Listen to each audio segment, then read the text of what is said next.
Well, Donald Trump also signed an executive order to increase tariffs on Canadian goods imported to the United States from 25% to 35%. Now, the new import tax rates go into effect today, according to a White House fact sheet. In fact, the White House claimed that Trump had increased tariffs on Canada because it had failed to act on the public health crisis caused by fentanyl and illicit drugs flowing across the northern border into the United States.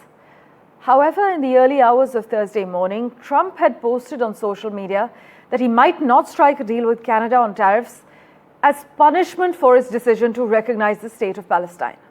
Maha Siddiqui has been tracking the latest and how Canada is reacting. She joins us live from Vancouver at the moment. Maha, Trump has raised tariffs on Canadian imports to 35% just hours after criticizing the Palestinian stance. Take us through the reactions in Canada so far. Well, at the moment, Canada is consistent on its stand that it will recognize Palestine as a state in the upcoming UNGA, that is the United Nations General Assembly, in September. And it says that it gets the strength as an independent country, as a sovereign nation, but with allies and partners coming along together on this issue, for instance, France and the United Kingdom.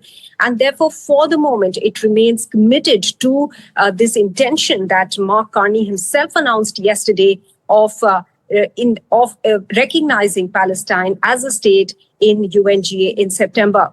Now, as far as the tariffs issue is concerned, we can see that Donald Trump is now conflating several issues with this.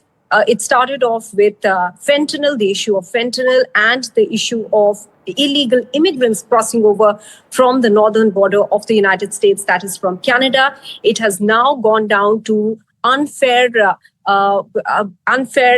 meting out structures of tariffs to the farmers. He says they are being tariffed almost 200%, and that farmers and dairy products coming in from farm products and dairy products coming in from Canada will therefore be tariffed by the United States as well.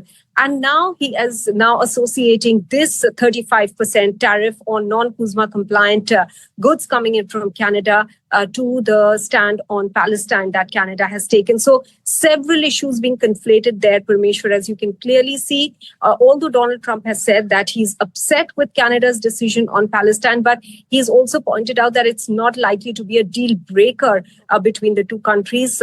They have been negotiating on a trade deal for a long time, but Mark Carney had pointed out, Parmeshwar, that it is possible that that trade deal might not be complete before the 1st of August. That was the deadline given by the White House. And therefore, the 35% tariff on non-CUSMA compliant goods will come into effect midnight today. As always, Maha, thank you so much for taking us through all the latest.